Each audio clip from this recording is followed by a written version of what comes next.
Wala nang edit-edit, ito ang kwento. Nakatakdang ipatupad ng DILG ang tinatawag na Safer Cities Initiative Plan dito sa Metro Manila.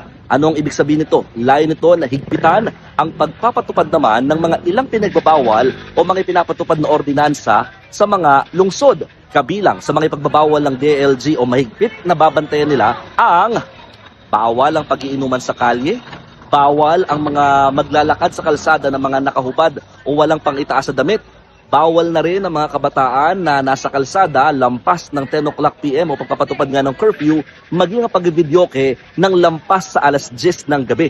Ito raw ay para makita ng mga tao ang presensya ng mga pulis sa kalsada. Kasabay din ito, talaga nakatakdang magdagdag pa ng police visibility sa mga schools, sa mga transportation hubs, maging sa iba pa mga gimikan at mga areas kung saan maraming mga tao.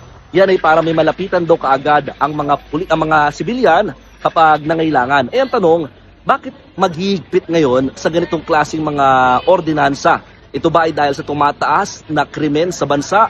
Ang sabi ng DILG, hindi dahil bumaba nga raw ng 60% sa kanilang tala mula 2016 ang criminality dito sa Pilipinas. Nandito ako ngayon sa Baseco, Binondo area sa Maynila kung saan talagang marami dito halos nakahubad din or nakatanggal yung pantaas na damit. Bakit ba nakatanggal yung pantaas na damit nyo, kuya? Anong dahilan? Mainit po sobra. Mainit, no? Opo. Oo, kung sakali, baka bawalan na daw yan. Wala tayong magagawa, sir. Sunod. Sunod na lang. O tama, susunod naman. Yung sa pagbibidyoke, Ay wala, di naman po tayo nagbibideo okay. okay lang sa inyo yun? Oo. Naipatupad yun? Di ba masyadong mahigpit naman yun? Maganda naman din po yun para makatulog yung mga nagtatrabaho ng maayos. Tama. Yun din naman sabi naman nila. Para nga daw mga kapatid, yung mga may trabaho ng umaga, ay makapagpahinga kahit papano. Dito, hindi ko na mapakita.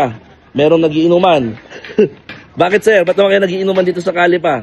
Pakita natin yung may pulutan pa, oh. Ano ba dahilan lang? Hindi ko na mapakita kayo.